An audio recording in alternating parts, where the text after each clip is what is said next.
सुमारास लालबागचा राजा गिरगाव चौपाटीवर दाखल झाला। अत्याधुनिक तराफ्यावरून हे विसर्जन होणार होतं, मात्र काही तांत्रिक अडचणी आलेल्या आहेत। सध्या लालबागच्या राजाचं आता पुढील काही वेळातच विसर्जन होणार।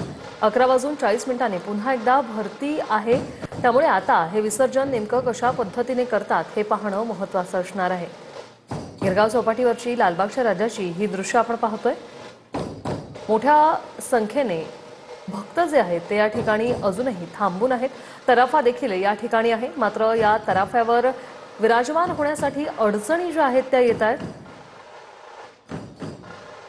आणि त्यामुळे आता नेमकं पुढे काय करणार हे पाहणं महत्त्वाचं असणार आहे। अत्याधुनिक असा हा तराफा होता, स्वयंचलित तराफा होता, मात्र ही मूर्ती त्यावर विराजमान होण्यास विलंब लागलेला आहे। अजूनही अनेक मंडळांच्या गणपतीचं विसर्जन सुरू आहे।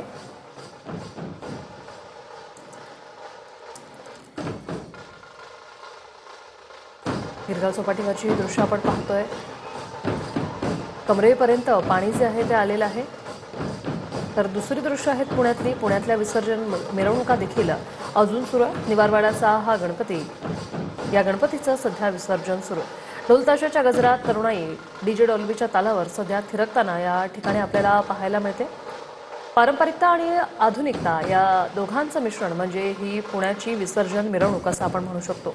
परंपरा जपत मात्र आधुनिकीकरणाची कास धरत ही विसर्जन मिरवणूक जी आहे ती सध्या पुण्यात सुरू आहे। पारंपरिक पद्धतीने पोशाख परिधान करत सध्या अनेक तरुण तरुणी या विसर्जन मिरवणुकीत सहभागी झालेले आहेत। तर दुसरीकडे लालबागच्या राजाचं देखील थोड्याच वेळात विसर्जन होणार आहे। 12:30 वाजता, काल 12:30 वाजता मूर्ती जी आहे ती मंडपातून बाहेर काढण्यात आली। राजा मंडपातून बाहेर आला आणि त्यानंतर ही मिरवणूक जी आहे ती तब्बल 20 तासापेक्षा जास्त वेळ चालली। त्यानंतर गिरगाव चौपाटीवर लालबागचा राजा 8:30च्या सुमारास दाखल झाला आणि त्यानंतर विसर्जनाचे हे प्रयत्न सध्या सुरू आहेत। अद्याप लालबागच्या राजाची आरती झाली नाही, मात्र 11:40 4.42 मीटरची भरती येणार असल्याची माहिती आहे। त्यामुळे आता लालबागच्या मंडळाकडून नेमकं काय पुढचं पाऊल उचललं जातं हे पाहणं महत्त्वाचं असणार आहे। अनंत अंबानी हे देखील या मिरवणुकीत सहभागी झाले होते। सध्या अनेक बोटी ज्या आहेत त्या ठिकाणी दाखल झालेल्या आहेत। तटरक्षक दलाचे जवानही या ठिकाणी दाखल झालेले आहेत।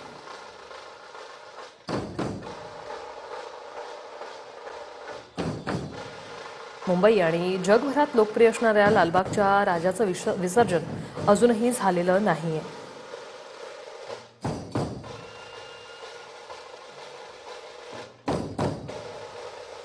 बाराच्या सुमारास राजा मंडपातून निघाला आणि आज सकाळी 8:15च्या सुमारास गिरगाव चौपाटीवर राजा दाखल झाला। त्यानंतर लालबागच्या राजाची आरती होऊन तो तराफ्यात बसून समुद्रात नेला जाईल असं अपेक्षित होतं, मात्र समुद्राला आलेली भरती आणि काही तांत्रिक अडचणींमुळे लालबागच्या राजाच्या विसर्जनात उशीर होतोय।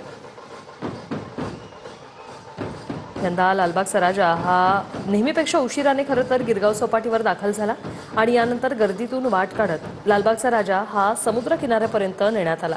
मात्र तोपर्यंत समुद्राला भरती आली होती आणि लालबागच्या राजाच्या विसर्जनासाठी विशेष असा स्वयंचलित तराफाही तयार करण्यात आला होता।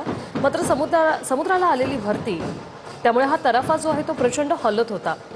त्यामुळे लालबागचा राजाची मूर्ती त्यावर विराजमान होऊ शकली नाहीये आणि यानंतर लालबागच्या राजाचे आभूषणं जी आहेत ती काढून तो तराफ्यावर विराजमान करण्याचा प्रयत्न करण्यात आला।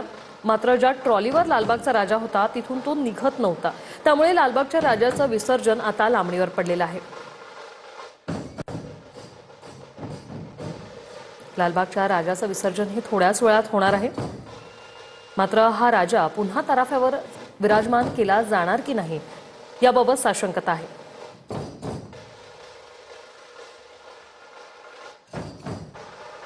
11:40 पुन्हा एकदा भरती येणार आहे आणि त्यानंतर 5:40 1 मीटरची ओहोटी असणार आहे। त्यामुळे आता काय निर्णय घेतला जातो हे पाहणं महत्त्वाचं असणार आहे। पाणी जे आहे ते वाढत चाललेलं आहे, कमरेपर्यंत राजाच्या पाणी आलेलं आहे। आता हाय टाईड कमी झाल्यावर मूर्ती पुन्हा तराफ्यावर चढवणार की नाही हे पाहणं महत्त्वाचं असणार आहे। 11:40 4.42 मीटरची भरती आहे, त्यामुळे पाणी आता अधिकच वाढेल। तर दुसरीकडे पुण्यातली विसर्जन मिरवणूक आपण पाहतोय। पुण्यात तरुणाईचा जल्लोष जो आहे, जोश जो आहे, तो तसूभरही कमी झालेला नाहीये। काल सकाळपासून ही विसर्जन मिरवणूक सुरू आहे, ती मिरवणूक अजूनही सुरू आहे। मात्र दरवर्षीप्रमाणे याही वर्षी तरुणाईचा हा जो जोश आहे तो वाखाणण्याजोगा आहे। मानाच्या गणपतींचं विसर्जन झालेलं आहे, मात्र अनेक सार्वजनिक मंडळांच्या गणपतींचं विसर्जन अजून बाकी आहे। पुण्याची ही खासियत आहे, दरवर्षी पुण्यात विसर्जन मिरवणूक ही आकर्षणाचा केंद्रबिंदू असते। जसं मुंबईत खास विसर्जन असतं, तसंच पुण्यातही पुण्यातलं विसर्जन पाहण्यासाठी अनेक देशाच्या कानाकोपऱ्यातून लोक जे आहेत ते पुण्यात दाखल होतात।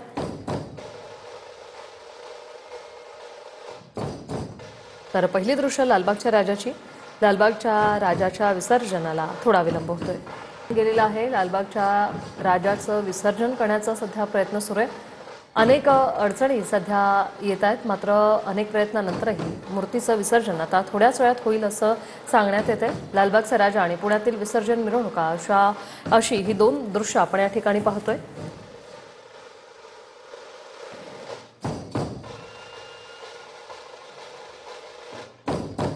मुंबई आणि जगभरात प्रचंड लोकप्रिय असा लालबागच्या राजाचं विसर्जन अद्यापही झालेलं नाहीये। लालबागचा राजा हा विसर्जनासाठी काल 12:30च्या सुमारास मंडपातून निघाला आणि आज सकाळी लालबागचा राजा 8:15 8:30च्या सुमारास गिरगाव चौपाटीवर दाखल झाला। त्यानंतर लालबागच्या राजाची आरती होऊन तो या अत्याधुनिक तराफ्यावर बसून समुद्रात नेला जाईल असं अपेक्षित होतं, मात्र समुद्राला भरती आली आणि त्यानंतर काही तांत्रिक अडचणीही उद्भवल्या। त्यामुळे लालबागच्या राजाच्या विसर्जनात आता विलंब होऊ लागलेला आहे। यंदा लालबागचा राजा हा नेहमीपेक्षा उशिराने गिरगाव चौपाटीवर दाखल झाला आणि यानंतर गर्दीतून वाट काढत लालबागचा राजा समुद्रापर्यंत नेण्यात आला। तोपर्यंत समुद्राला भरती आली होती। 9:19 समुद्राला भरती आली आणि त्यानंतर लालबागच्या राजाच्यासाठी विसर्जनासाठी जो विशेष स्वयंचलित तराफा तयार करण्यात आला होता, मात्र समुद्राला भरती आल्यामुळे हा तराफा जो आहे तो प्रचंड हलत होता आणि त्यामुळे लालबागच्या राजाची मूर्ती त्यावर विराजमान करण्यात आली नाही। आणि यानंतर लालबागच्या राजाची आभूषणं काढून त्यानंतर पुन्हा एकदा तराफ्यावर विराजमान करण्याचा प्रयत्न झाला, मात्र तेव्हा ज्या ट्रॉलीवर लालबागचा राजा होता तिथून तो निघत नव्हता असं कळतंय। तर आमचे प्रतिनिधी कृष्णा सोनारवाडकर आपल्या सोबत आहेत। कृष्णा, आता 3 तासाहून जास्त वेळ झालेला आहे, प्रयत्न सुरू आहेत, काय सद्यस्थिती आहे? सध्याची परिस्थिती जाणून घ्यायची झाली तर सध्या लालबागच्या राजाची मूर्ती जी आहे ती कमरेभर पाण्यामध्ये आहे आणि हायटेड असल्यामुळे मूर्तीला उचलून तराफ्यावरती शिफ्ट करणं पूर्णपणे कठीण जात आहे, अशक्य आहे। म्हणून आता हे पाणी जे आहे ते कमी होण्याची वाट मंडळाच्या सगळ्या कार्यकर्त्यांकडून बघितली जाते आहे। लालबागच्या राजा सार्वजनिक गणेशोत्सव मंडळानं जी काही भूमिका आपली स्पष्ट केलेली आहे त्यानुसार तरी पाणी म्हणजे भरतीची वेळ जी आहे ती सध्या भरतीची वेळ ओसंडून गेल्यानंतर जेव्हा पाणी समुद्र किनाऱ्यावरचं कमी होईल तेव्हा मूर्तीला उचलून आम्ही तराफ्यामध्ये शिफ्ट करणार आहोत आणि त्यानंतर पुन्हा खोल समुद्रामध्ये जाऊन विसर्जित करणार आहोत, असं तरी सध्या तरी त्यांच्या वतीनं सांगण्यात येत आहे।